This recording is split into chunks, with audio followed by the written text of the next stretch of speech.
আল্লাহ তাআলা ইরশাদ করছেন, ইন্নাল্লাহা ইয়া'মুরু বিল আদলি ওয়াল ইহসান, নিশ্চয় আল্লাহ তাআলা তোমাদেরকে ন্যায় বিচারের আদেশ দেন, সদাচরণের আদেশ দেন, নিকট আত্মীয়দেরকে দানের আদেশ দেন।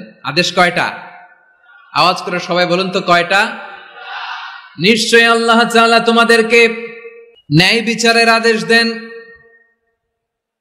সদাচরণের আদেশ দেন, তিনি তোমাদের নিকট আত্মীয়দেরকে দানের আদেশ দেন, আর তিনি তোমাদেরকে অশ্লীলতা থেকে নিষেধ করেন, মন্দ কাজ থেকে নিষেধ করেন, অবাধ্যতা সীমা লঙ্ঘন থেকে নিষেধ করেন।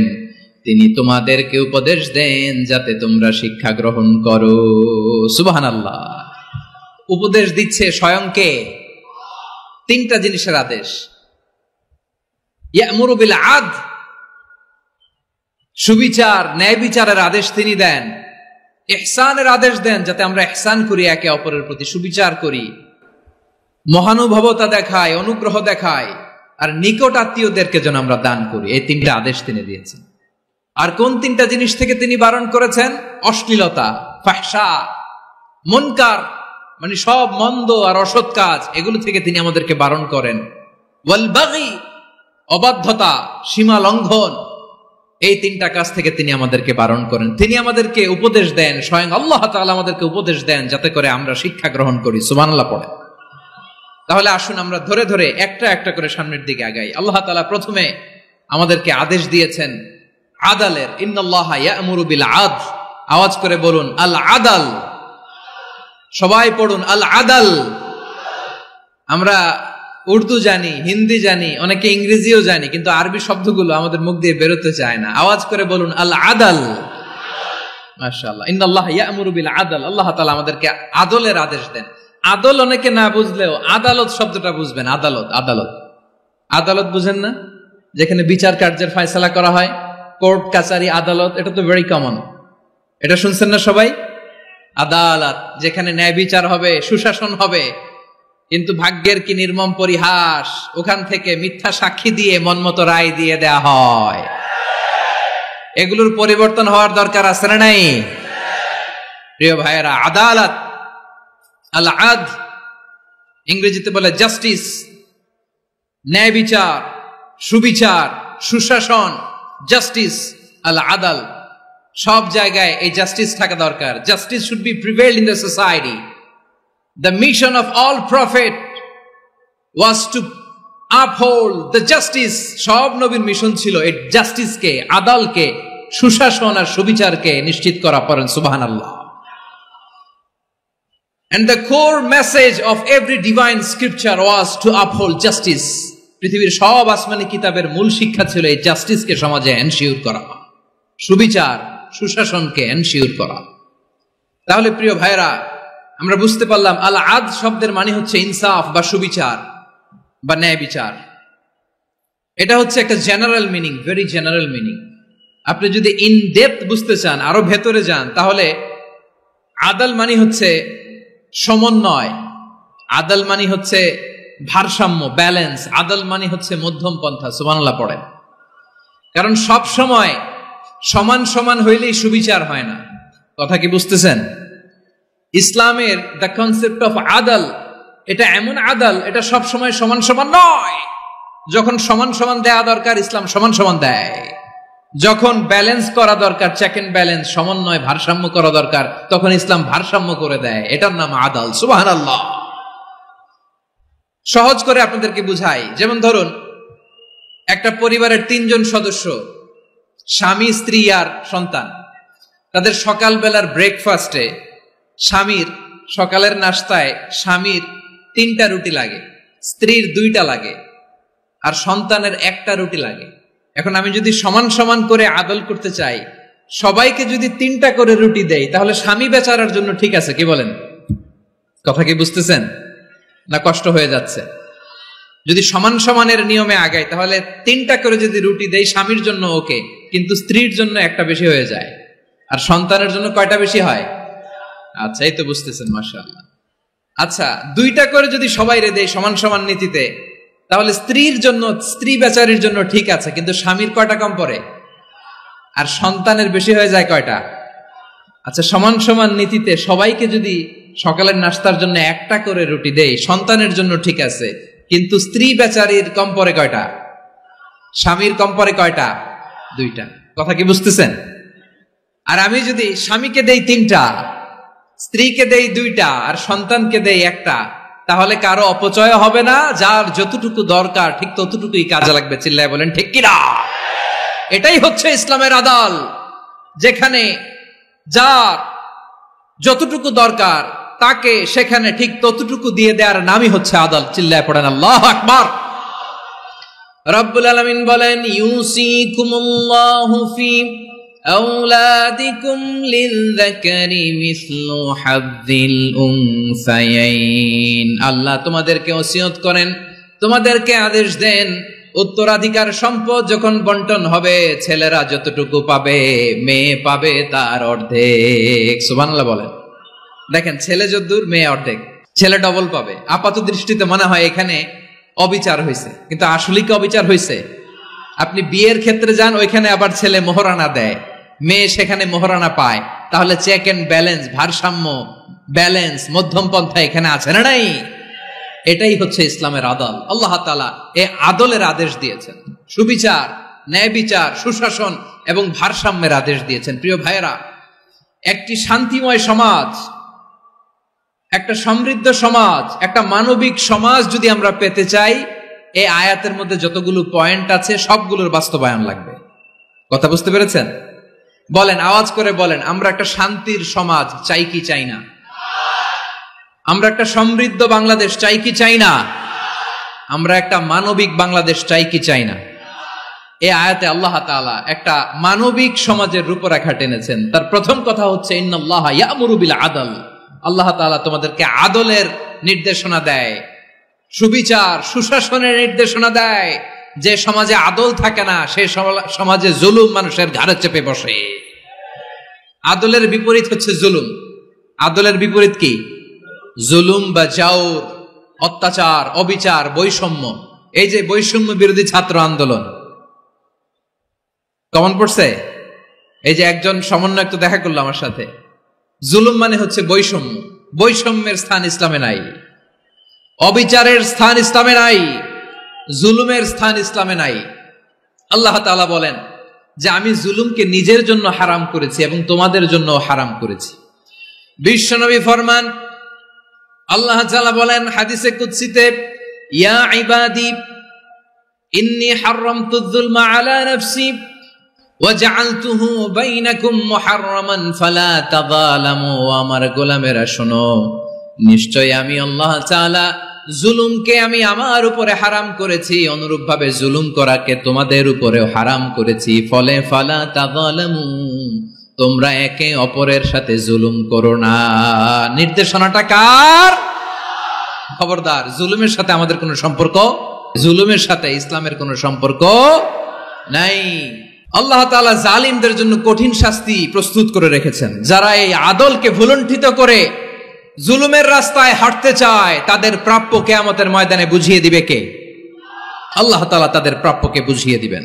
এজন্য বিশ্বনবী বলে, খবরদার, তোমরা ইনসাফ করবে, আদল করবে, জুলুম করবে না।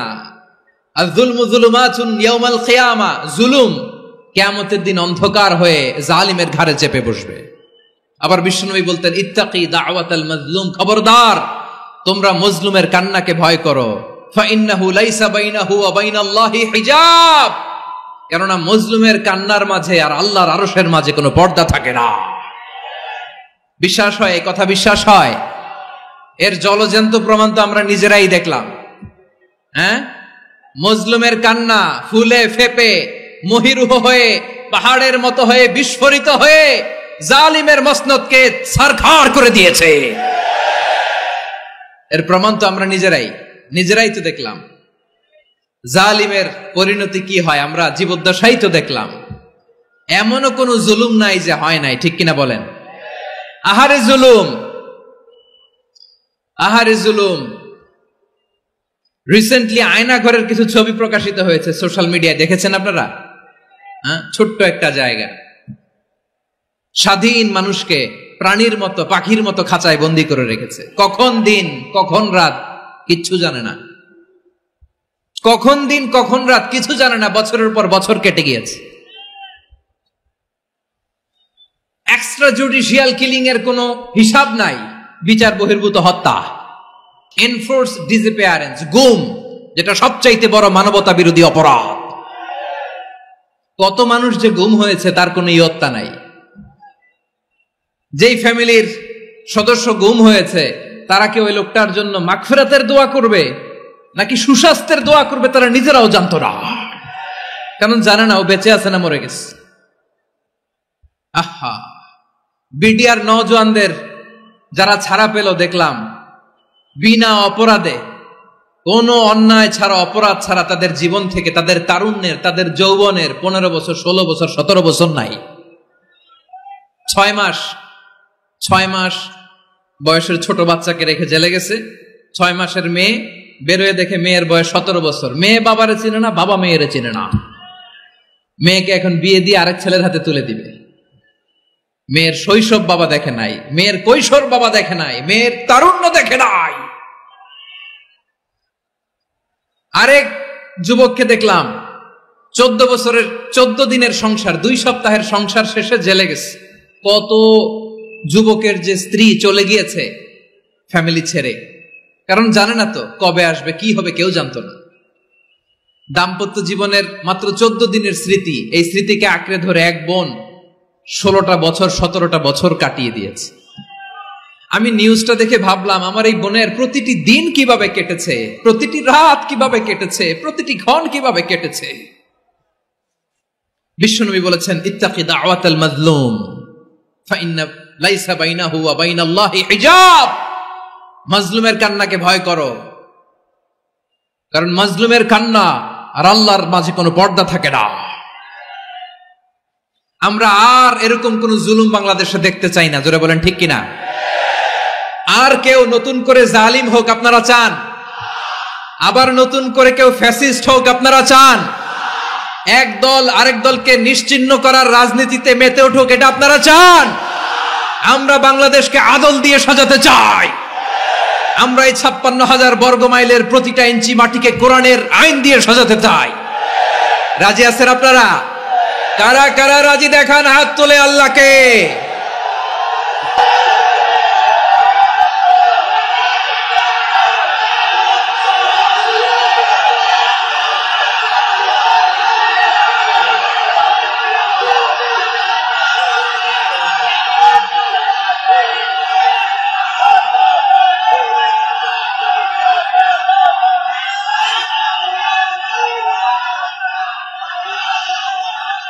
বসুন, আমার প্রিয় বীর চট্টলার তৌহিদি মুসলমান, আমরা আর নতুন করে কেউ জালিম হোক এটা চাই না, নতুন করে আবার কেউ ফ্যাসিস্ট হোক আমরা চাই না, এক দল আরেক দলকে নিশ্চিহ্ন করার রাজনীতি করুক আমরা চাই না।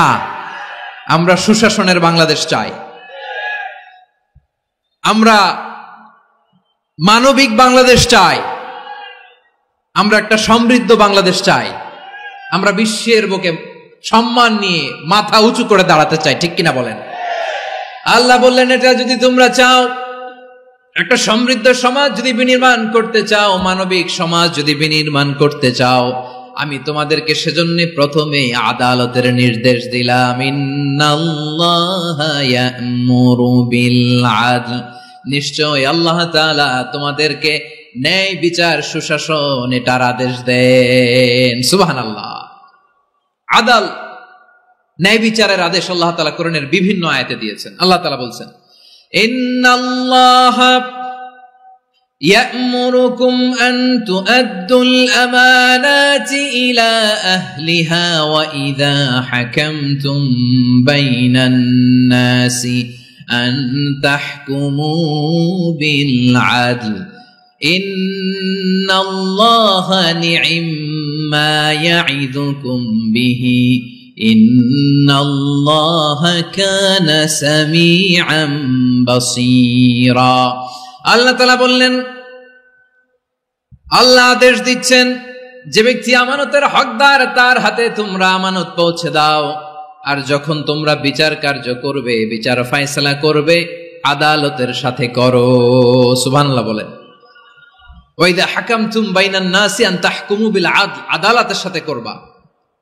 আল্লাহ তাআলা বলেন যারা জাজ হবে, বিচারক হবে, তাদের যদি বাদী বিবাদীর কারোর সাথে শত্রুতা থাকে, কারোর সাথে যদি কোনো ধরনের রেষারেষি থাকে, আল্লাহ বলেন বিচার কার্য করতে যে ওই শত্রুতা রেষারেষির কারণে আদালতের বাইরে যে অবিচার করে বিচার করো না। ওয়ালা ইয়াজরিমান্নাকুম শানাআনু কওমিন আলা আল্লা তা'দিলু ই'দিলু হুয়া আকরাবু লিত্তাকওয়া ওয়াত্তাকুল্লাহা ইন্নাল্লাহা খাবীরুম বিমা তা'মালুন। খবরদার কোন জাতির প্রতি, কোন গোষ্ঠীর প্রতি, কোন গোত্রের প্রতি আক্রোশ যেন তোমাদেরকে ন্যায় বিচার থেকে দূরে সরিয়ে না দেয়, বরং আমি আল্লাহর আদেশ হলো ই'দিলু, তোমরা আদল করো, ন্যায় বিচার করো, সুবিচার করো, সুশাসন প্রতিষ্ঠা করো। হুয়া আকরাবু লিত্তাকওয়া, এটাই তাকওয়ার সবচেয়ে কাছাকাছি। সুবহানাল্লাহ বলেন। কোরআনের বিভিন্ন আয়াতে আল্লাহ তাআলা স্পেসিফিকলি ধরে ধরে বিচার করার সময় আমরা যেন আদল করি সেটা বলেছেন। কোরআনের কোন কোন জায়গায় আল্লাহ তাআলা এই আল আদ শব্দটা ব্যবহার করেছেন। আবার একই জিনিস ইনসাফ, সুবিচার, সুশাসন, ন্যায় বিচার, ন্যায় পরায়ণতা বুঝাতে আল্লাহ তাআলা কখনো কখনো আল কিসত শব্দটা ব্যবহার করেছেন। আওয়াজ করে সবাই বলুন আল কিসত। প্রিয় ভাইরা, সবাই আওয়াজ করে আমার সাথে সাথে বলুন আল কিসত। আল্লাহ তাআলা বলেন ওয়া ইন হাকামতা ফাহকুম বাইনাহুম বিল কিসতি ইন্নাল্লাহা ইউহিব্বুল মুকসিতিন। যখন তুমি বিচার করবে, বিশ্বনবীকে উদ্দেশ্য করে অ্যাড্রেস করে বললেন, নবী হে, ইহুদিরা কোনো বিষয়ে মীমাংসার জন্য যদি আপনার দরবারে আসে, যদি বিচার করতে হয়, খবরদার অবিচার করবেন না। ফয়সালা যেটা করবেন কিসতের সাথে করবেন, ন্যায় পরায়ণতার সাথে করবেন, কারণ ইন্নাল্লাহা ইউহিব্বুল মুকসিতিন, নিশ্চয় আল্লাহ রাব্বুল ইজ্জাত ন্যায় পরায়ণশীলদেরকে বড্ড ভালোবাসেন। সুবহানাল্লাহ বলেন। ন্যায় পরায়ণ লোকদেরকে আল্লাহ তাআলা বড্ড ভালোবাসেন। অন্য আয়াতে আল্লাহ তাআলা বলছেন وَنَضَعُ الْمَوَازِينَ الْقِسْطَ لِيَوْمِ الْقِيَامَةِ فَلَا تُظْلَمُ نَفْسٌ شَيْئًا। আমি কিয়ামতের দিন ন্যায় পরায়ণতার মানদণ্ড স্থাপন করব, যেটাকে আমরা মিজানের পাল্লা বলি। আল্লাহ বলেন ন্যায় বিচারের মানদণ্ড কিয়ামতের ময়দানে আমি আল্লাহ স্থাপন করব। সেদিন কারো প্রতি বিন্দু পরিমাণ, এক চুল পরিমাণ অবিচার করা হবে না, কোনো অবিচার করা হবে না। সেদিন সুশাসন হবে, সুবিচার হবে, ন্যায় পরায়ণতার সাথে বিচার হবে। আওয়াজ করে পড়েন আল্লাহু আকবার। তাহলে প্রিয় ভাইরা, যে তিনটি বিষয়ে আল্লাহ তাআলা আমাদেরকে আদেশ দিয়েছেন, তার প্রথমটা হচ্ছে আদালত, ইনসাফ, সুবিচার, ন্যায় বিচার। এটা আমরা চাই কি চাই না? বিশ্বনবী ন্যায় বিচার, ন্যায় পরায়ণতা, সুশাসন প্রতিষ্ঠিত করেন কি করেন নাই? আপনারা বিশ্বনবীর সিরাত যারা পড়েছেন, আপনি দেখবেন বিশ্বনবীর সিরাতের পরতে পরতে, বাঁকে বাঁকে, সিরাতের বাঁকে বাঁকে এই আদালতের নমুনা মেলে। সুবহানাল্লাহ বলেন। ছোট্ট একটা নমুনা রাসূল সাল্লাল্লাহু আলাইহি ওয়াসাল্লামের আসসিরা আল আতরা থেকে ছোট্ট একটা নমুনা আপনাদের খেদমতে এখানে উপস্থাপন করি। বিশ্বনবী সাল্লাল্লাহু আলাইহি ওয়াসাল্লাম মক্কা বিজয় করলেন ৮ম হিজরিতে। মক্কা বিজয় শেষে তিনি কয়েক সপ্তাহ মক্কাতে অবস্থান করলেন। ইন দ্য মিন টাইম মক্কার একটা ভেরি প্রেস্টিজিয়াস এন্ড ডিগনিফাইড ফ্যামিলির নারী চুরিতে ধরা পড়ল। কিসে ধরা পড়ল? সবাই বলেন কিসে? আমাদের সমাজে আসেনি এটা? আছে? ছোট না বড়? হ্যাঁ, হিসাব করে শেষ করা যায় না। ৩.৫ লাখ কোটি টাকা নাই উন্নয়ন প্রকল্পের নামে। উন্নয়ন প্রকল্পের নামে ৩.৫ লাখ কোটি টাকা নাই। ৩.৫ লাখ কোটি টাকা লিখতে পারবেন আপনি? এক টানে লিখতে পারবেন? বুঝতেছেন কত বড় সংখ্যা? বনু মাখজুমিয়া গোত্রের এক নারী মক্কায় চুরিতে ধরা পড়ল। বলেন তো চুরি করলে বিধান কি? কি কাটতে হবে?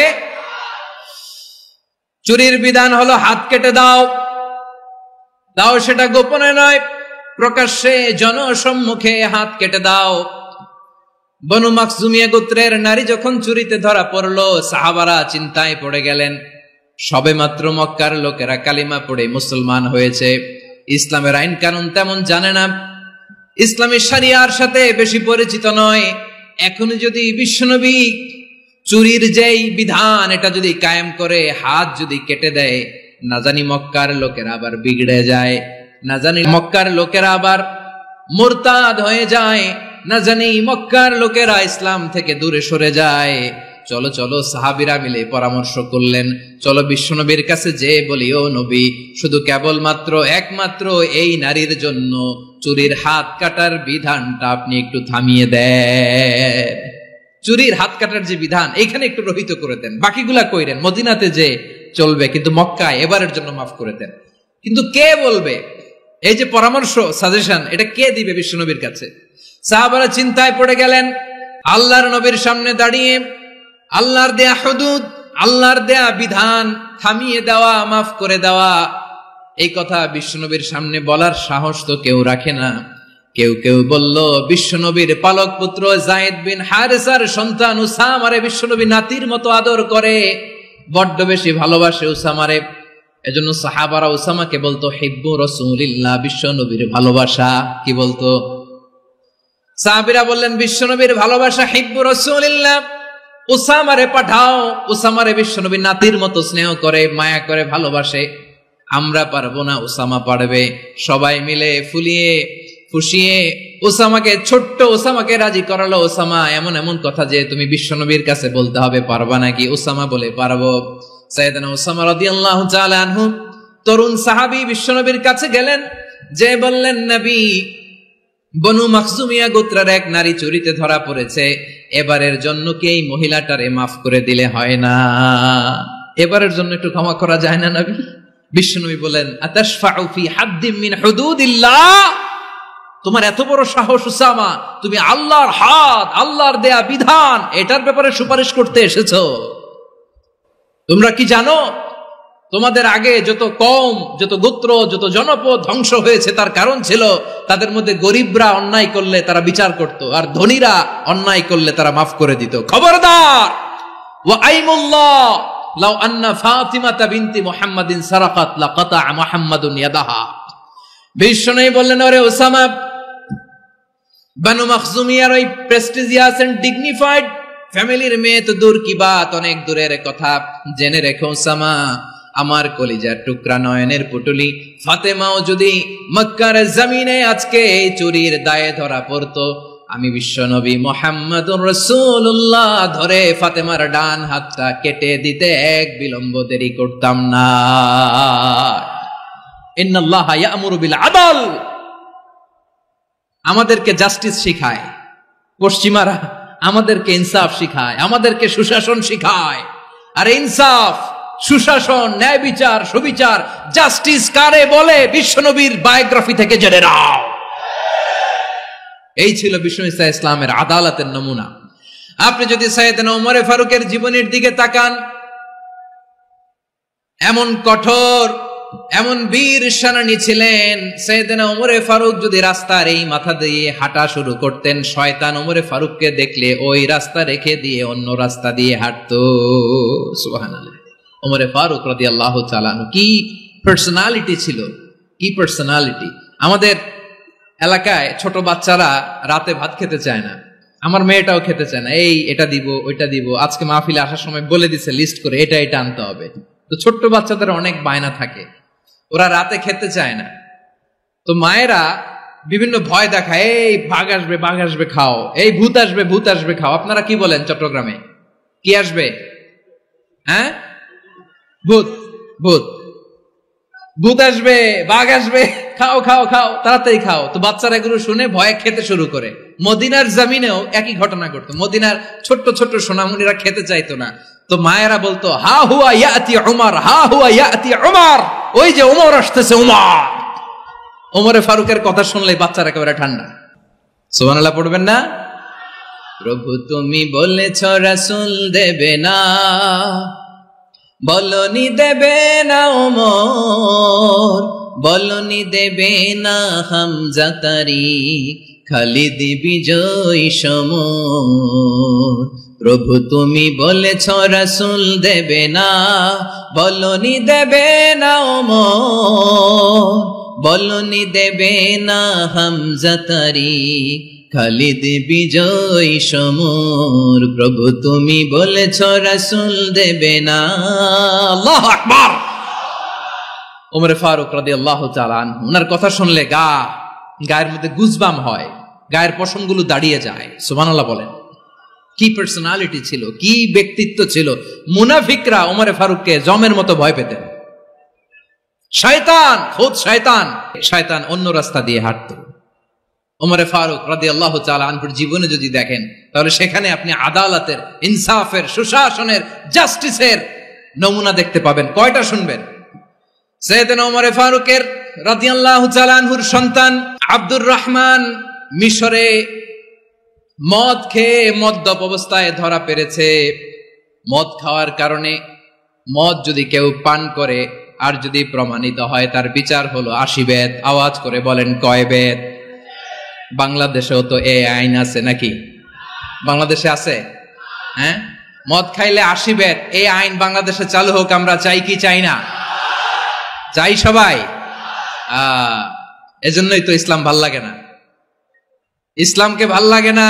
ইসলামকে আউট করে রাখতে পারলেই তো এরকম বড় বড় বোতল খাওয়া যায়। একেবারে সহজ, পানির মতো সহজ হিসাব, একেবারে সহজ। ওমর ফারুক রাদিয়াল্লাহু তাআলা আনহুর ছেলে ভুল করে মদ পান করে ফেলেছিলেন। আব্দুর রহমান, ঘটনা ঘটেছে মিশরে। মিশরের গভর্নর তখন আমর ইবনে আস রাদিয়াল্লাহু তাআলা আনহু। আব্দুর রহমানের ভাই যে গভর্নরকে বলল, গভর্নর যদি একটু দয়া করেন, খলিফার ছেলে আমার ভাই আব্দুর রহমান মদ্যপ অবস্থায় ধরা পড়েছে, জনসম্মুখে যদি আপনি বেত্রাঘাত করেন আমাদের প্রেস্টিজ থাকে না, যদি 80 বেত আপনি মারেন আমার কোনো কথা নাই, কিন্তু ঘরের ভেতরে মারেন। আব্দুর রহমানের ভাইয়ের সুপারিশ শুনে সাইয়েদনা আমর ইবনে আস রাদিয়াল্লাহু তাআলা আনহু রাজি হয়ে গেলেন। ঘরের ভেতরে লোকচক্ষুর আড়ালে 80 বেত তিনি মানলেন। কিন্তু ঘটনাক্রমে এই কথা লুকিয়ে লুকিয়ে ঘরের ভেতরে 80 বেত মারার কথা সাইয়েদনা ওমর ফারুক মদিনা থেকে জানতে পারলেন। মদিনা থেকে তিনি ফরমান জারি করলেন, এই বিচার যেমনটি আমর ইবনে আস আদায় করেছে, এটা প্রকৃতপক্ষে আদায় হয় নাই। আসো সবাই মদিনায় আসো, আমর ইবনে আস মদিনায় আসো, আব্দুর রহমানও আসো, সবাই আসো, জনসম্মুখে এই বিচার কার্যকর করতে হবে। সাইয়েদনা ওমর ফারুক মসজিদে নববীর পিলারের মধ্যে নিজের ছেলেকে বাঁধলেন, আবার জনসম্মুখে 80টা বেত তার গায়ের মধ্যে মারলেন। মাজমুয়ে ফাতাওয়া ইবনে তাইমিয়া রাহিমাহুল্লাহ উনি এটা নকল করেছেন। এটা সবচেয়ে বিশুদ্ধ মত। আর অনেক মত আছে, মারা গেছে কবরের উপর, ওগুলো বাদে দিলাম। কেমন খলিফা ছিলেন, কেমন খলিফা! পশ্চিমারা তোমরা জাস্টিস আমাদেরকে শেখাও, ইনসাফ কারে বলে, সুশাসন আমাদেরকে তোমরা শেখাও। ওমর ফারুক রাদিয়াল্লাহু তাআলা ওই বিচারকে তিনি ধর্তব্য মনে করেন নাই। মদিনাতে এনে আবার জনসম্মুখে আবার 80 বেত মেরেছেন। মিশরে ওমর ফারুক রাদিয়াল্লাহু তাআলা আনহু আমর ইবনে আসকে গভর্নর করে পাঠালেন। সেখানে আমর ইবনে আসের ছেলে একটা প্রতিযোগিতায় রানার আপ হয়েছে। এক মিশরি সেখানে চ্যাম্পিয়ন হয়েছে। রানার আপ বুঝতে পেরেছেন তো? রানার আপ সেকেন্ড হয়েছে, এক মিশরি হয়েছে চ্যাম্পিয়ন প্রথম। কিন্তু গভর্নরের ছেলে ও জিততে পারে নাই। ও রাগে ওই মিশরির গায়ের মধ্যে কয়েকটা লাঠি দিয়ে বাড়ি মেরেছে। মিশরি যে মদিনাতে ওমর ফারুকের কাছে বিচার দিলেন, আপনার গভর্নরের ছেলে অন্যায়ভাবে আমার গায়ে হাত তুলেছে। সাইয়েদনা ওমর ফারুক আবার ফরমান জারি করলেন, আসো মদিনাতে আসো। মিশরীকে ডাকলেন। ওই মিশরের গভর্নর আমর ইবনে আস রাদিয়াল্লাহু তাআলা আনহুকে ডাকলেন, তার ছেলেকেও ডাকলেন। সবাই বসে রইল। আমর ইবনে আস রাদিয়াল্লাহু তাআলা আনহু মাথা নিচু করে বসে আছেন, লজ্জায় কাচুমাচু। হায় হায়, আজকে আমার ছেলের কারণে আমিরুল মুমিনিন খলিফাতুল মুসলিমিন ওমর ফারুকের কাছে আমি জনসম্মুখে লজ্জিত হচ্ছি। সাইয়েদনা ওমর ফারুক বললেন, এই নাও লাঠি, গভর্নরের ছেলে তোমার মাথার মধ্যে যতগুলো বাড়ি মেরেছে, আজকে জনসম্মুখে তুমি অতগুলা বাড়ি মারো। মিশরি বলে, থাক, আপনি যে ডেকে আনছেন সবার সামনে এটা বলছেন, এতেই আমি খুশি। আল্লাহু আকবার! আপনার মহানুভবতা দেখে আমি খুশি, আর অপমানের দরকার নাই। ওমর ফারুক বলে, না, খবরদার এই কথা মিশরি তুমি বলো না, মারো, যতগুলা বাড়ি মেরেছে মারো। বাধ্য হয়ে মিশরি আমর ইবনুল আসের সামনে ওনার কলিজার টুকরা সন্তানের মাথার মধ্যে বাড়ি মারতে আরম্ভ করলেন।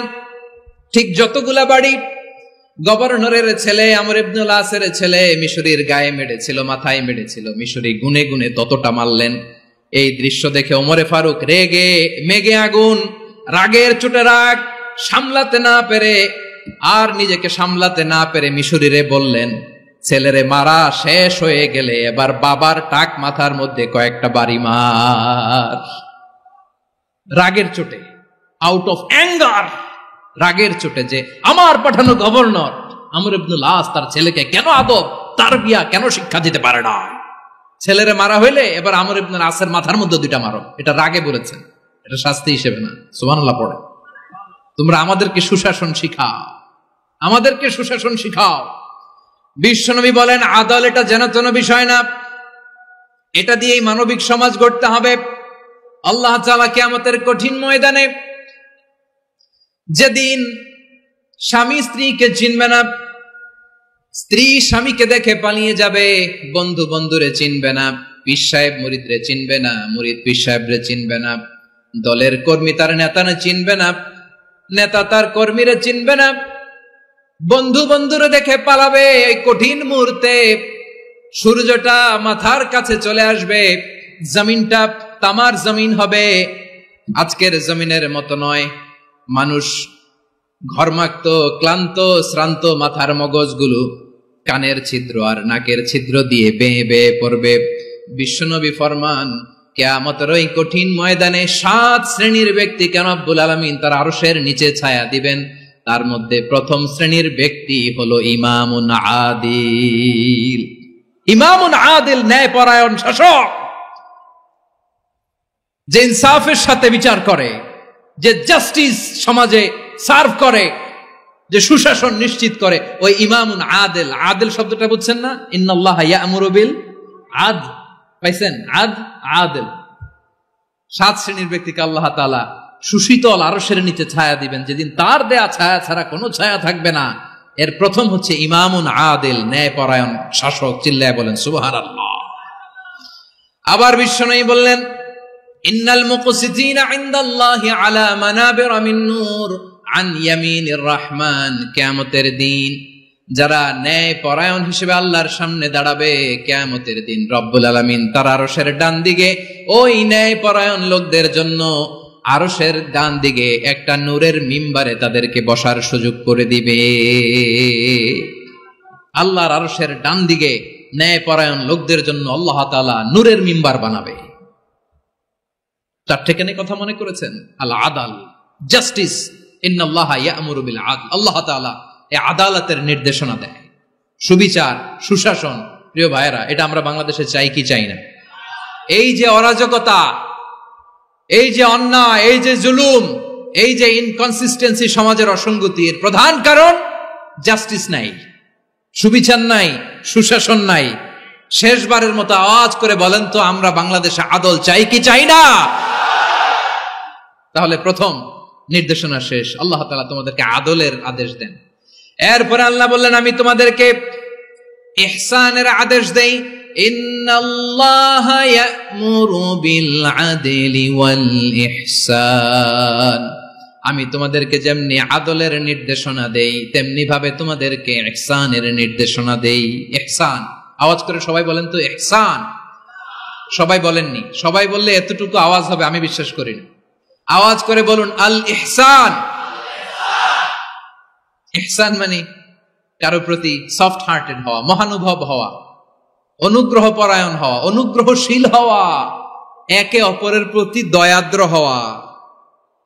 একে অপরের প্রতি দয়াদ্র অনুগ্রহশীল হওয়া ছাড়া মানবিক সমাজ কশিনকালেও গঠন করা সম্ভব না। প্রিয় ভাইয়েরা, সুন্দর আচরণ দিয়ে, ইহসান দিয়ে যা জয় করা যায়, নরম আচরণ দিয়ে যেটা অর্জন করা যায়, কঠোরতা দিয়ে সেটা পারা যায় না। বিষ্ণু ঈসা ইসলাম ইহসান দিয়ে, কোমল আচরণ দিয়ে, তার অনুগ্রহ দিয়ে তিনি অনেক কাফিরের হৃদয়কে জয় করে ফেলেছেন। সাইয়েদনা সুমামা ইবনে উসাল রাদিয়াল্লাহু তাআলা আনহুর কথা মনে পড়ে যায়। তিনি ছিলেন ইয়ামামার বাদশা। মদিনাতে বিশ্বনবীকে হত্যা করার নিয়তে এসেছিলেন, গোপনে গোপনে বিশ্বনবীকে হত্যা করে আবার ইয়ামামাতে তিনি ফিরে যাবেন। কিন্তু কি অবাক করা কাণ্ড, হত্যা করতে পারে নাই, সাহাবাদের হাতে তিনি ধরা পড়ে গেলেন। সাইয়েদনা সুমামা ইবনে উসাল রাদিয়াল্লাহু তাআলা আনহু হত্যার নিয়তে আসলেন, কিন্তু হত্যা করতে পারলেন না। সাহাবারা ওনাকে ধরে ফেললেন, ধরে মসজিদে নববীর পিলারের মধ্যে বেঁধে রাখলেন। সুমামা ইবনে উসাল, সিরাত থেকে শুনুন, সিরাত থেকে শোনাচ্ছি। রাদিয়াল্লাহু তাআলা আনহু ইয়ামামার অধিপতি ছিলেন। ইয়ামামা বিশ্বনবীকে হত্যার জন্য আসছেন, ধরা পড়ে গেছেন, এখন মসজিদে নববীতে বেঁধে রাখছে, তার মানে বন্দী। এখন স্ট্যাটাস কি? বন্দী, ক্যাপটিভ। বিশ্বনবী সাল্লাল্লাহু আলাইহি ওয়াসাল্লাম সাহাবাদেরকে বললেন, তার খোঁজ খবর নিও, সুমামা ইবনে উসালের খোঁজ খবর নিও। সাহাবারা বলেন, ইয়া রাসূলুল্লাহ, আপনাকে হত্যা করতে এসেছে, তার তো কঠিন ক্যাপিটাল পানিশমেন্ট হওয়া দরকার, কঠিন শাস্তি হওয়া দরকার। বিশ্বনবী বললেন, না, আমি যেটা জানি তোমরা সেটা জানো না, তোমরা সুমামার সাথে ভালো আচরণ করো। বিশ্বনবী সুমামার কাছে গেলেন। প্রথম দিন যে তিনি কালেমার দাওয়াত দিলেন, ঈমানের দাওয়াত দিলেন, ইসলামের দাওয়াত দিলেন, রিসালাতের দাওয়াত দিলেন, আখিরাতের দাওয়াত দিলেন। পরের দিন যে বিশ্বনবী সালাতের দাওয়াত দিলেন, যাকাতের দাওয়াত দিলেন, ইসলাম কি, কিভাবে, কেমন করে পালন করতে হয় চমৎকার আর্টিকুলেট করতে শুরু করলেন। তন্ময় হয়ে সুমামা ইবনে উসাল রাদিয়াল্লাহু তাআলা আনহু বিশ্বনবীর কথাগুলো শুনতে আরম্ভ করলো।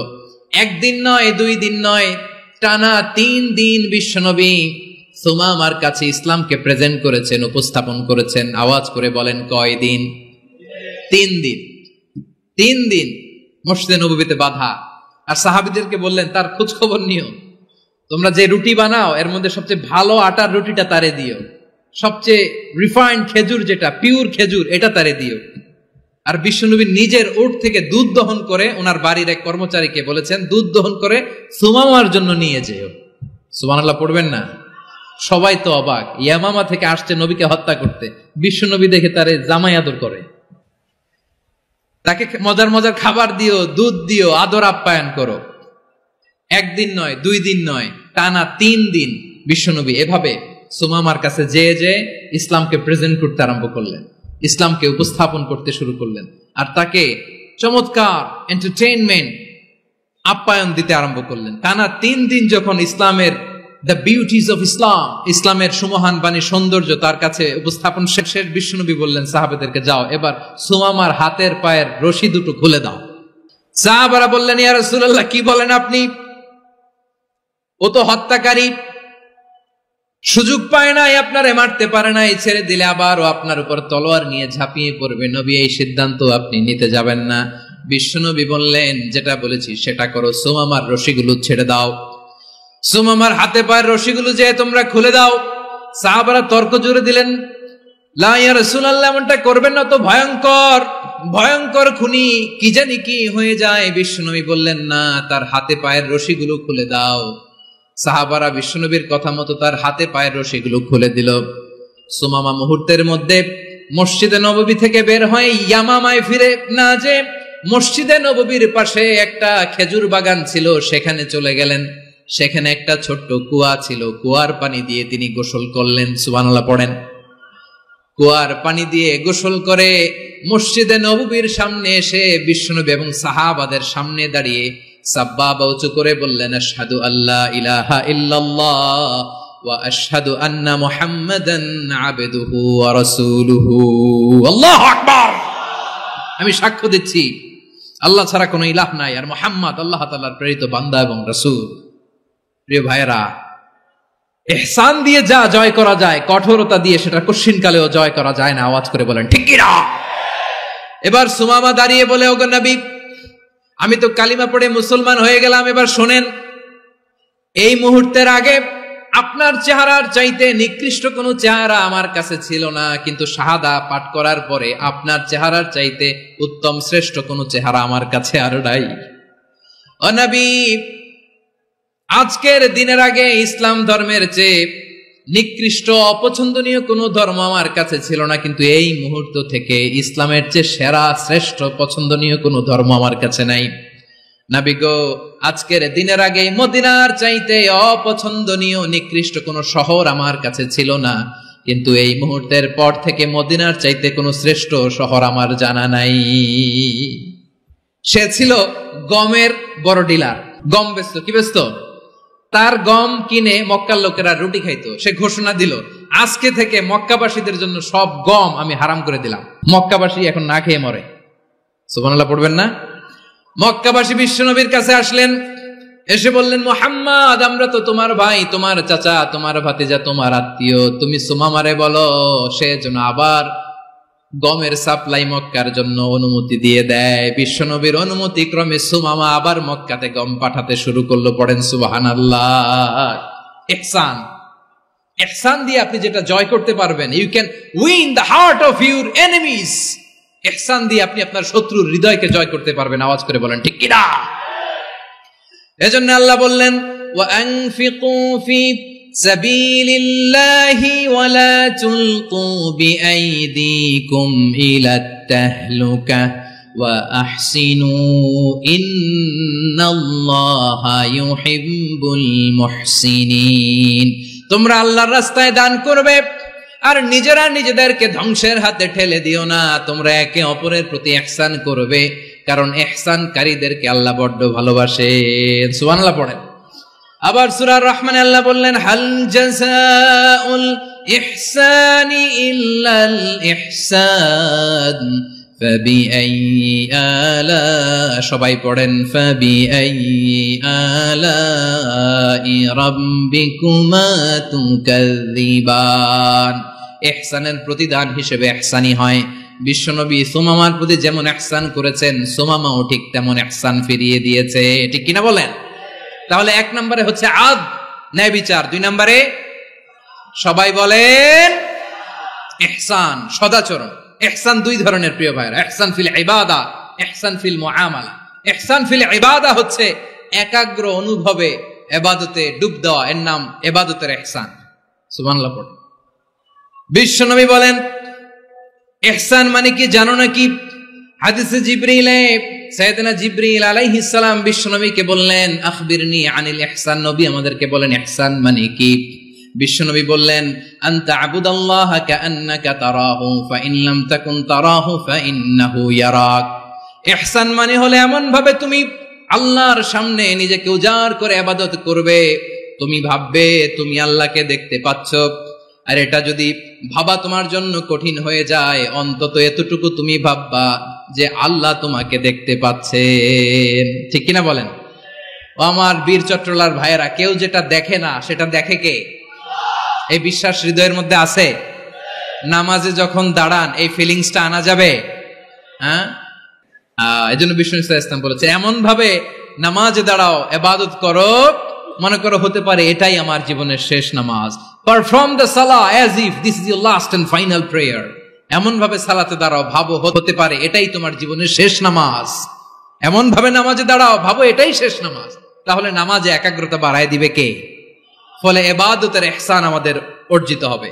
আর মুআমালাতে ইহসান হলো, বিশ্বনবী বলেন, ইন্নাল্লাহা তাবারাকা ওয়া তাআলা কাতাবাল ইহসানা আলা কুল্লি শাই ফাইদা কাতালতুম ফাআহসিনুল কিতলা ওয়া ইযা যাবাহতুম ফাআহসিনুয যাবহা ওয়ালিয়ুহিদ্দা আহাদুকুম শাফরাতাহু ওয়ালিয়ুরিহ যাবিহাতাহু। ইহসান দুই ধরনের।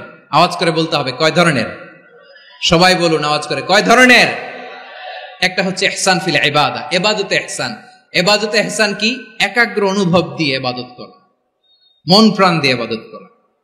আর মুআমালাতে ইহসান কি? সব কাজে, দৈনন্দিন কাজে, কর্মে, সামাজিক অ্যাক্টিভিটিতে কোমলতা প্রদর্শন করা, অনুগ্রহের সাথে সবকিছু করা। আল্লাহ তাআলা ইন্নাল্লাহা তাবারাকা ওয়া তাআলা কাতাবাল ইহসানা আলা কুল্লি শাই, তিনি সবকিছুর ব্যাপারে ইহসানকে আবশ্যক করেছেন। সবকিছু, মুমিনের সব কাজে ইহসানের পরশ থাকবে। ওয়া ইযা কাতালতুম ফাহসিনুল কিতলা। আচ্ছা, কুরবানির দিন আমরা পশুগুলোরে কি করি? বলেন সবাই আওয়াজ করে, জবাই। জবাই মানে তো এটার মেরেই ফেলতেছি, একটু পরে তো টুকরো টুকরো করে গোশতগুলো খাবো, এটা তো খাবো, এটা তো মেরেই ফেলবে। বিষ্ণু বলে না, জবাইয়ের মধ্যেও মুমিনের জবের ভেতরেও ইহসানের পরশ থাকা চাই। যখন জবাই করবে প্রাণীটাকে হাত পা টাইট করে বেঁধে নাও, ছুরিটাকে শার্পেন করে নাও, ধারালো করে নাও, যাতে অল্প সময়ে জবাইটা হয়ে যায়, প্রাণীটা যাতে কম কষ্ট পায়। সুবহানাল্লাহ পড়েন। দিস ইজ কল্ড ইহসান। ইহসান আল্লাহ তাআলা যেমনি আদলের আদেশ করেছেন, ন্যায় বিচার, জাস্টিস এনশিওর করতে বলেছেন, সমাজে ইহসানের ব্যবহার, ইহসানের অনুশীলন তিনি করতে বলেছেন। এজন্য মুমিনের প্রতিটি কাজে, আমার চট্টগ্রামের ভাইয়েরা আমার দিকে তাকান, খেয়াল করে শুনুন, মুমিন জীবনের প্রতিটি কাজে ইহসানের পরশ থাকা চাই। আমরা যেন আমাদের পরিবারের প্রতি ইহসান করি, আমরা যেন আমাদের কর্মচারীদের প্রতি ইহসান করি, আমরা যেন আমাদের কলিগদের প্রতি ইহসান করি, আমরা যেন আমাদের ভাইদের প্রতি ইহসান করি। মুমিন জীবনের প্রতি কাজে ইহসানের পরশ থাকার দরকার আছে না নাই? কথা বুঝতে পেরেছেন? তাহলে আল্লাহ তাআলার 3টা আদেশ ছিল, কয়টা গেল? ভুলে গেছে, ভুলে গেছে চট্টগ্রাম। 3টা আদেশের মধ্যে কয়টা বললাম? প্রথমে কি ছিল? আদল। 2 নম্বরে, 3 নম্বরে রব্বুল আলামিন বললেন ওয়া ইতাইদিল কুরবা, নিকটাত্মীয়দেরকে দান করো। নিকট আত্মীয়দেরকে দাও, যারা তোমাদের ব্লাড কানেকশনের আত্মীয় তাদেরকে তোমরা দাও। এখানে জেনারেলি বললেন দাও, কি দিব সেটা তিনি এখানে বলেন নাই, সেটা তিনি সূরাতুল ইসরার মধ্যে বলেছেন। আল্লাহ বলেন ওয়া আতিদাল কুরবা হাক্কাহ, নিকট আত্মীয়দেরকে তাদের অধিকার, তাদের প্রাপ্য তোমরা বুঝিয়ে দাও। দেখেন, একটা শান্তির সমাজ, একটা সমৃদ্ধ সমাজ, একটা মানবিক সমাজ গঠনের জন্য আল্লাহ তাআলা বেশি না, মাত্র 3টা অর্ডার, 3টা ভার্ডিক্ট তিনি জারি করেছেন। 1 নাম্বার সুশাসন, ন্যায় বিচার। 2 নাম্বার ইহসান। 3 নাম্বার নিকটাত্মীয়, যারা কাছের, তোমার ভেরি ক্লোজ রিলেশনশিপে আছে, তাদেরকে দাও। দাও, দিলে বাড়িয়ে দেয় কে? অনেকে দিতে চায় না, কৃপণতা করে। দিলে বাড়ায় দেয় কে? ও মিয়া, মদিনার মধ্যে সবচাইতে গরিব সাহাবী ছিল বেলাল রাদিয়াল্লাহু তাআলা আনহু। ওনার এন্টায়ার অ্যাসেট, সম্পদের পরিমাণ কতদূর জানেন? একটা লুঙ্গি। বেলাল রাদিয়াল্লাহু তাআলা আনহু, ওনার টোটাল ওয়েলথের এস্টিমেশন হচ্ছে মাত্র একটা লুঙ্গি। একটা লুঙ্গি, টোটাল ওয়েলথ এস্টিমেশন, টোটাল সম্পদের পরি বেলাল রাদিয়াল্লাহু তাআলা আনহুর কি ছিল? কথা বোঝে নাই বোধহয়, কি ছিল? ওই বেলাল রাদিয়াল্লাহু তাআলা আনহুকে বিষ্ণু ইসলাম বলেছেন আনফিক ইয়া বেলাল, ও বেলাল তুমিও দাও। ওয়ালা তাখশা মিন যিল আরশি ইখলালা, আরশের অধিপতির তো কোনো ঘাটতি নাই, তুমি দিলে ওই আল্লাহ তোমারে বাড়ায় দিবে। এজন্য আমার প্রিয় ভাইয়েরা, দিলে কমে না, দিলে বাড়ে। অনেকে ধরে রাখে, নতুন কিছু নিতে পারে না, হাত দিয়ে যেটা ধরে রেখেছেন এটা দিয়ে দেন, বড় একটা ধরার সুযোগ পাবেন। জোরে বলেন ঠিক কিনা? ধরেন 5 কেজি ওজনের একটা ধরে রাখছেন, এখন 10, এটা না ছাড়লে 10 কেজি ধরতে পারবেন আপনি? আচ্ছা, 10 কেজির জিনিস একটা আছে হাতে, ওইটা যদি ছেড়ে দেন তাহলে না 15 কেজি ধরতে পারবেন। কথা বলেন ঠিক কিনা? তাহলে দিলে বাড়িয়ে দেয় কে? রব্বুল আলামিন বললেন 3 নাম্বার আদেশ হলো তোমাদের প্রতি সমাজটারে কেমন করে মানবিক সমাজ, সুন্দর সমাজ গড়বা। 3 নাম্বার আদেশ হলো ওয়া আতিদাল কুরবা হাক্কা, নিকটাত্মীয়দেরকে তাদের প্রাপ্য বুঝিয়ে দাও। এই নিকটাত্মীয়দেরকে তাদের অধিকার বুঝিয়ে দেওয়া, প্রাপ্য বুঝিয়ে দেওয়াতে আমাদের গাফলতি আছে না নাই? চট্টগ্রামে নাই? মাশাআল্লাহ আছে, আছে।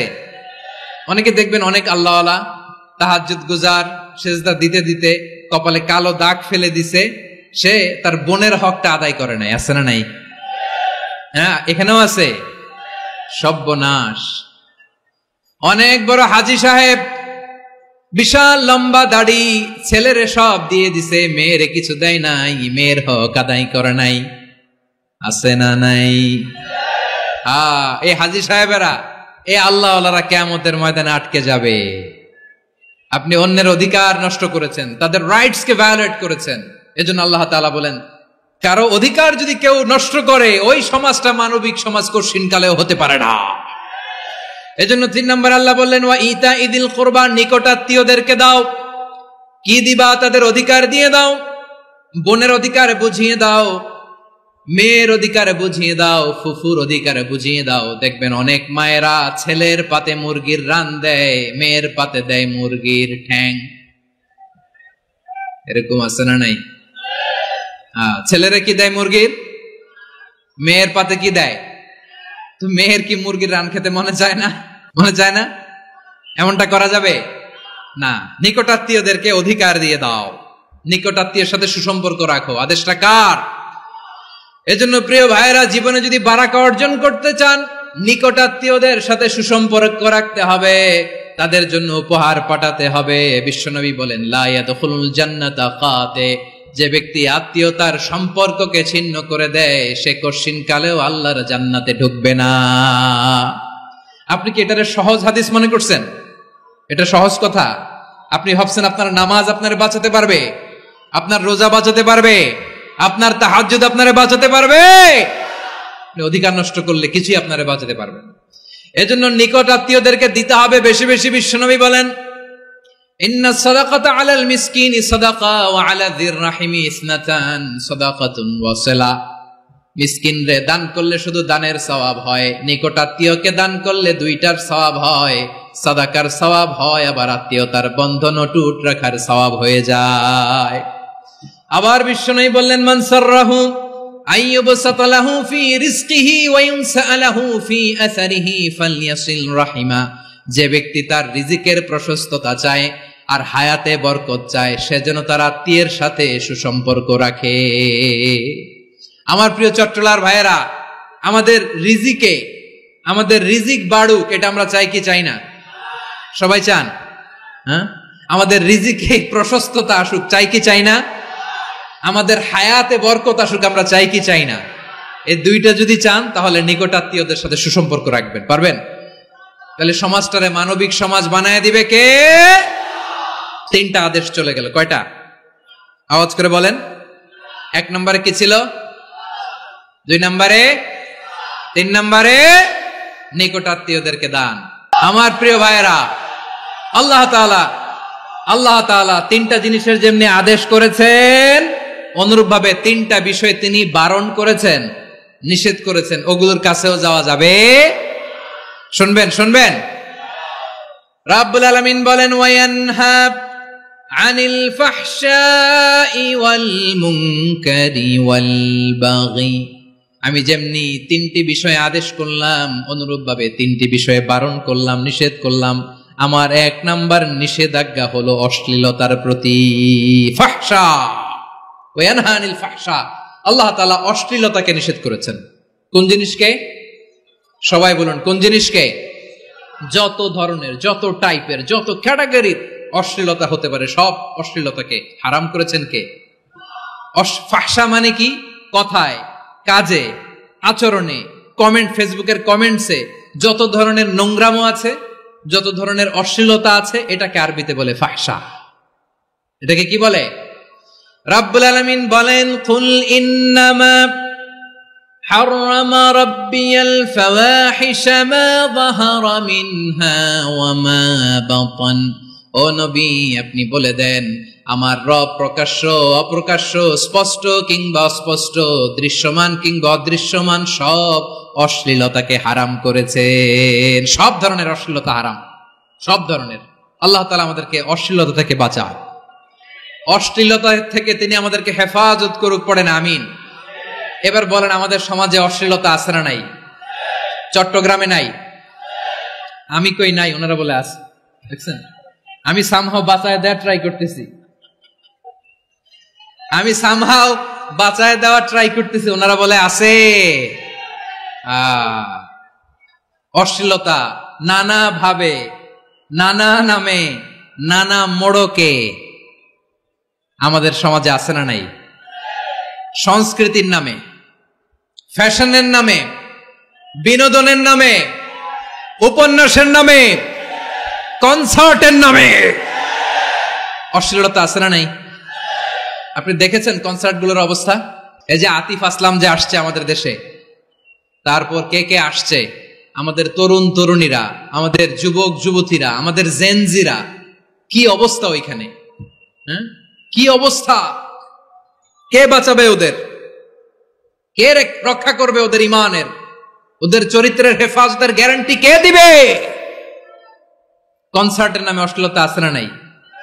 ছেলে মেয়ে একে অপরকে জড়ায় ধরতেছে, একে অপরকে চুমো খাচ্ছে, প্রকাশ্যে, দিবালোকে, গণমানুষের সামনে।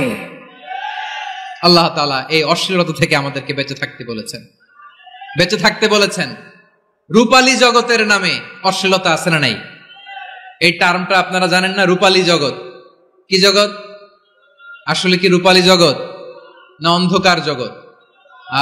আমার বোনেরা, আপনাদেরকে যে কি বলে তারা বুঝায়, রূপালী জগৎ শুনেই আপনি ভরকে যাবেন না। রূপালী জগতে যে নারী যত বেশি উলঙ্গ সে নাকি তত বেশি সাহসী। জানেন, বলে এটা একটা সাহসী নারী, খুব সাহসী পদক্ষেপ তার। যত বেশি শরীর থেকে কাপড় নামাতে পারবে, যত বেশি বস্ত্রহীন হয়ে নিজেকে প্রেজেন্ট করতে পারবে, সে নাকি তত বেশি সাহসী। আমার চট্টলার ভাইয়েরা, শয়তানের প্রথমে এজেন্ডা ছিল বনি আদমকে বস্ত্রহীন করা। সে আদম এবং হাওয়া আলাইহিস সালামকে নিষিদ্ধ গাছের ফল খাইয়ে তাদেরকে বস্ত্রহীন করেছে। এই জামিনেও সে আমাদেরকে বস্ত্রহীন করতে চাইবে। এই রূপালী জগতের নামে তারা এটা করে। আমার প্রিয় বোনেরা, আপনি জানেন না আপনার দাম কত। ওরা আপনাদেরকে বিজ্ঞাপনের সস্তা পণ্য বানাতে চায়। ওরা আপনাদেরকে ওদের ভোগের লিপসার টুলস বানাতে চায়। ওরা আপনাদেরকে দিয়ে ওদের খায়েশ পূরণ করতে চায়। এটা আপনাদের জন্য মোটেও ডিগনিটি নয়, এটা আপনাদের জন্য সম্মান নয়। আপনার সম্মান শালীনতায়, আপনার সম্মান হেজাবে, আপনার সম্মান ভদ্রতায়, আপনার সম্মান আপনার ডিসেন্ট পোশাকে। পোশাক বলে দেয় এই নারীটা ভদ্র না অভদ্র। পোশাক বলে দেয় এই মেয়েটা কোন ঘরের মেয়ে। আওয়াজ করে বলেন ঠিক কিনা? আপনি জানেন না, আপনার এই সস্তা পণ্য বানায়, ভোগের পণ্য, বিলবোর্ডে আপনাকে উলঙ্গ করে উপস্থাপন করে। এই অশ্লীলতার সাথে ইসলামের কোন সম্পর্ক। এজন্য আল্লাহ বলেন, আমি অশ্লীলতাকে হারাম করেছি। অশ্লীলতাকে হারাম করার প্রথম কারণ হলো এর মাধ্যমে মানবতাকে অপমানিত করা হয়। কারণ মানুষের সম্মান মানুষের পোশাকে। মানুষ যখন পোশাকহীন হয়ে যায়, বস্ত্রহীন হয়ে যায়, তার সম্মান কমে যায়, ঠিক কিনা? অশ্লীলতাকে হারাম করার প্রথম কারণ হচ্ছে মানুষ মানুষকে অপমান করে। একটা নারী, সে তো সম্মানিত। নারী যে কত সম্মানিত, নারীরা এটা বুঝেই নাই। বিশ্বনবী বলেন, আর দুনিয়া কুল্লুহা মাতা ওয়া খায়রু মাতা'আদ দুনিয়া আল মারআতুস সালিহা। আমার বোনেরা, 5টা প্যান্ডেলে আপনারা এলইডিতে আমার আলোচনা শুনছেন, আমি জানি। আপনাদের এই গর্ভ যে কত দামি আপনি জানেন না। আপনার পেট থেকেই আসবে আগামী দিনের সালাহুদ্দিন আল আইয়ুবী। আপনার পেট থেকেই আসবে অনাগত দিনের ইমাম মাহদী আল মুনতাযর। আপনার পেট থেকেই আসবে অনাগত দিনের ফয়সাল, ওয়াসিম, মুগ্ধ, আবু সাইদের মতো বীর যোদ্ধা।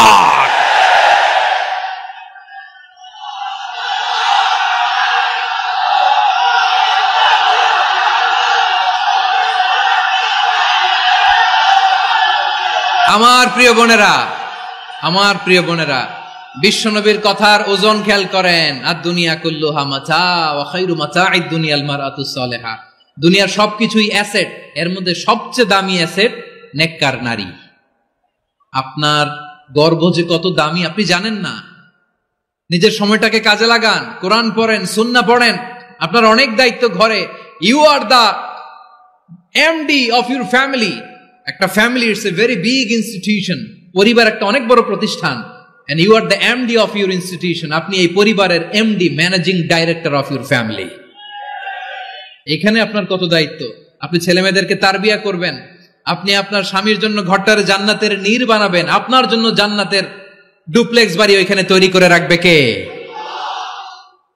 আপনি যে কত দামি আপনি জানেন না। নারীদেরকে আল্লাহ বানিয়েছেন উচ্চতর করে, নিম্নতর নয়। নারীদেরকে ছোট্ট জিনিস দিলে এটার বড় করে দেয়। নারীদেরকে ভ্রূণ দিলে, শুক্রাণু দিলে নারী এটারে বাচ্চা হিসেবে উপহার দেয়, ঠিক কিনা? বিয়ের মাধ্যমে স্বামী যখন তার শুক্রাণু তার স্ত্রীকে উপহার দেয়, স্ত্রী রিটার্নে কি উপহার দেয়? ফুল ফর্ম বেবি, মানব সন্তান। দেখছেন, আপনি দিলেন একটুক, উনি দিছে বিশাল। আপনি যদি নারীকে বাজার এনে দেন, নারী এটাকে সুস্বাদু খাবারে রূপান্তর করে দেয়। আপনি তাকে একটা মুচকি হাসি দিয়ে দেন, সে তার কলিজা দিয়ে দেয়। কিন্তু যদি আপনি তার মনে কষ্ট দেন, সে আপনার জীবনকে জাহান্নাম বানায়া দেয়। খবর আছে, নারীর মন বুঝতে পারলে নেয়ামত, বুঝতে না পারলে কিয়ামত। ঠিক কিনা বলেন? আমার প্রিয় বোনেরা, আপনি যে কত দামি আপনি জানেন না, জানেন না আপনি কত দামি, অনেক দামি আপনি। আপনাদেরকে যেন ভোগের সস্তা পণ্য বানাতে না পারে আপনাদেরকে সচেতন থাকতে হবে, সজাগ থাকতে হবে, কনসার্ন থাকতে হবে। শয়তানের ওই হাতছানির দিকে আর নজর দেওয়া যাবে না। তাহলে কেন আল্লাহ তাআলা এই ফাহশা অশ্লীলতাকে হারাম করলেন? 1 নাম্বার, এতে হিউম্যান ডিগনিটি কমে। 2 নাম্বার, এতে মানুষের অধিকার নষ্ট হয়। আপনি বিয়ে করেছেন এরে, পরকিয়া করেন ওর সাথে, এরকম আছে না নাই? স্ত্রীর অধিকার নষ্ট করেছেন। আপনি বিবাহ সম্পর্কে আবদ্ধ হয়েছেন তার সাথে, আপনি পরকিয়া করেন ওই ছেলের সাথে, আপনি আপনার হাজবেন্ডের সাথে বিট্রে করেছেন। এজন্য আল্লাহ অশ্লীলতাকে হারাম করেছেন। অশ্লীলতাকে হারাম করার আরেকটা কারণ হচ্ছে আল্লাহ তাআলা এই হিউম্যান জেনারেশনকে এটাকে প্রিজার্ভ করতে চায়। হিফজুন নাসল, এটা মাকাসিদুশ শরিয়ার অনেক গুরুত্বপূর্ণ একটা মাকাসিদ, অনেক গুরুত্বপূর্ণ। আপনার নাসল, আপনার জেনারেশনকে সংরক্ষণ করা। এই যে আসতেছে ফেব্রুয়ারি, কত ফেব্রুয়ারি জানো? এটা কি বিশ্ব ভালোবাসা দিবস?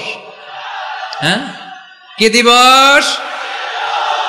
এই বিশ্ব ভালোবাসা দিবসের সাথে মুসলমানদের কোনো সম্পর্ক নাই। আমার প্রিয় ভাইরা, এই যে আপনি অবৈধ সম্পর্কে জড়ালেন, কেন আল্লাহ অশ্লীলতাকে হারাম করেছে দেখেন। বলতেছিলাম যে এটা আপনার নাসল, আপনার জেনারেশন, আপনার লিনিয়েজ, আপনার বংশকে প্রিজার্ভ করা। কে কার বাবা, কে কার মা, বাবা মা জানা, প্রজন্মকে প্রিজার্ভ করা, এটা ইসলাম ওয়াজিব করে দিয়েছে। এই যে অবৈধ সম্পর্কের কারণে, বিশ্ব বেহায়া দিবসের কারণে, এগুলোর আউটকাম, আউটপুট হিসেবে মাঝে মাঝে ঢাকা মেডিকেলের ডাস্টবিনে নবজাতকের বাচ্চার কান্নার আওয়াজ শুনতে পাওয়া যায়। চট্টগ্রাম মেডিকেলের ডাস্টবিনে নবজাতকের কান্না শুনতে পাওয়া যায়। বীর চট্টলার মুসলমানেরা বুঝতে পারলে আওয়াজ করে বলেন, এই যে চট্টগ্রাম মেডিকেলে যে নবজাতকটা পাওয়া গেল, ওর বাবাকে আমাকে বলেন, ওর বাবাকে, ওর মাকে, ও কোন ফ্যামিলির সন্তান কেউ জানে? আপনি হিউম্যান ডিগনিটিকে অপমান করেছেন না? আপনি তার ভবিষ্যৎকে অন্ধকার করেছেন না? আপনি তার লিনিয়েজকে প্রশ্নবিদ্ধ করে দিয়েছেন না? এই জন্য আল্লাহ তাআলা অশ্লীলতাকে আমাদের জন্য হারাম করে দিয়েছেন। পড়েন সুবহানাল্লাহ। এই জন্য রাব্বুল আলামিন বলেন, কুল ইন্নামা হারামা রাব্বিয়াল ফাওয়াহিশা মা যাহারা মিনহা ওয়া মা বাতান। প্রকাশ্য অপ্রকাশ্য সব অশ্লীলতাকে হারাম ঘোষণা করে দিয়েছে কে? আবার দুনিয়ার বুকে যারা অশ্লীলতার প্রসার করে তাদের জন্য শাস্তি মজুদ রেখেছে কে? রাব্বুল আলামিন বলেন, ইন্নাল্লাযীনা ইউহিব্বুনা আন তাশিআল ফাহিশাতু ফিল্লাযীনা আমানু লাহুম আযাবুন আলীমুন ফিদ দুনিয়া ওয়াল আখিরাতি ওয়াল্লাহু ইয়ালামু ওয়া আনতুম লা তা'লামুন। নিশ্চয়ই যারা বিশ্বাসীদের মাঝে অশ্লীলতার প্রচার প্রসার করতে চায় তাদের জন্য আমি মর্মন্তুদ শাস্তি প্রস্তুত করে রেখেছি। দুনিয়াতেও রেখেছি, আখিরাতেও রেখেছি। ঘোষণাটা কার? যারা এই নাটকের নামে, সিনেমার নামে, রূপালী জগতের নামে, মুভির নামে, ওটিটি প্ল্যাটফর্মের নামে আমার সমাজে অশ্লীলতা ছড়াতে চায় তাদের জন্য কঠিন মর্মন্তুদ শাস্তি মজুদ রেখে দিয়েছে কে? ও আমার বোনেরা, এখনো আপনি জাগবেন না? এখনো আপনার চিন্তার দুয়ারে এখনো নাড়া পড়ে নাই? ওরা আপনাকে উলঙ্গ বানাতে চায়, ওরা আপনাকে আইটেম গার্ল বানাতে চায়। এজন্য ইসলাম অশ্লীলতাকে হারাম করেছে। হারাম। ইসলাম বলেছে যোজন যোজন দূরে থাকো, ওরা বলে না কাছে আসো, কাছে আসার গল্প, ক্লোজ আপ ওয়ান, কাছে আসার গল্প আছে না নাই? চট্টগ্রামে তো এগুলো নাই মাশাআল্লাহ। হ্যাঁ, এখানেও আছে ক্লোজ আপ ওয়ান, কাছে আসার গল্প। আল্লাহ বলেন ওয়ালা তাকরাবুজ জিনা, কাছেও এসো না, জিনা থেকে যোজন যোজন কিলো দূরে থাকো, ওরা বলে কাছে আসার গল্প। আমার বীর চট্টলার ভাইয়েরা, কাছে আসতে হলে আমরা কোরআনের কাছে আসব, কাছে আসতে হলে নবীর কাছে আসব, কাছে আসার গল্প হবে আমার রবের কাছে আসার গল্প। চিল্লায় বলো ঠিক কিনা? আওয়াজ করে বলুন, অশ্লীলতার সাথে আমাদের কোনো সম্পর্ক? আমরা এই সমস্ত ক্লোজ আপ ওয়ান, কাছে আসার গল্পের প্রোগ্রামে যাব। আমরা কোন ধরনের অশ্লীল কন্টেন্ট সোশ্যাল মিডিয়ায়, টিভিতে দেখব। কি যুগ যে আমরা কাটাচ্ছি আপনি কল্পনা করতে পারবেন না। নারী পুরুষের বস্ত্রহীন যুগল দৃশ্য, এটাকে দিয়ে ওরা কোটি ডলারের ইন্ডাস্ট্রি বানিয়েছে। পুরো মানব ইতিহাসে এরকম জঘন্য সময় মানব ইতিহাস পার করে নাই। শরীফ থেকে শরীফা শুনছেন আপনারা? দেখতে পুরুষ, আসলেই পুরুষ, সুস্থ একজন পুরুষ, 4 সন্তানের বাবা, বলে আমি মনে মনে নারী। দেখতে নারী, সুস্থ নারী, আসলেই সে দিব্যি একজন নারী, বলে আমি মনে মনে পুরুষ। সুস্থ পুরুষ তার বায়োলজিক্যাল গ্রোথকে হরমোন দিয়ে স্টপ করে দিয়ে সে সার্জারি করে নারী হতে চায়। সুস্থ নারী পুরুষ হতে চায়। পুরুষ পুরুষের প্রতি সেক্সুয়ালি আকর্ষণ বোধ করে। এটা লূত আলাইহিস সালামের কওমের মধ্যে ছিল। এটাকে আল্লাহ কোরআনে ফাহিশা বলেছেন। ওয়ালুতান ইয قال لقومه أتأتون الفاحشة ما سبقكم بها من أحد من العالمين। লূত আলাইহিস সালাম বললেন, তোমরা কি এমন এক অশ্লীল কার্যক্রমে ডুব দিলে নাকি যেটা গোটা বিশ্বের কেউ কখনো করে নাই, তোমরাই প্রথম করেছো। পড়েন নাউযুবিল্লাহ। এই পশ্চিমের এই রোগ আমার দেশে যেন আসতে না পারে, আমাদের সজাগ থাকতে হবে। প্রিয় ভাইরা চিল্লায় বলেন ঠিক কিনা? পশ্চিমের অবস্থা ভয়ঙ্কর। পাশ্চাত্যে, আমি যুক্তরাষ্ট্রে ছিলাম অনেকদিন, কয়েক মাস, বিভিন্ন স্টেটে ঘুরেছি। গার্ডিয়ানরা উদ্বিগ্ন। ছেলে মেয়েদেরকে, ছোট্ট ছেলে মেয়ে, ওদেরকে জিজ্ঞেস করে, তুমি how do you feel right now inside yourself? তুমি ভিতরে ভিতরে কেমন ফিল করো? তোমার কি ছেলে ছেলে লাগে না মেয়ে মেয়ে লাগে?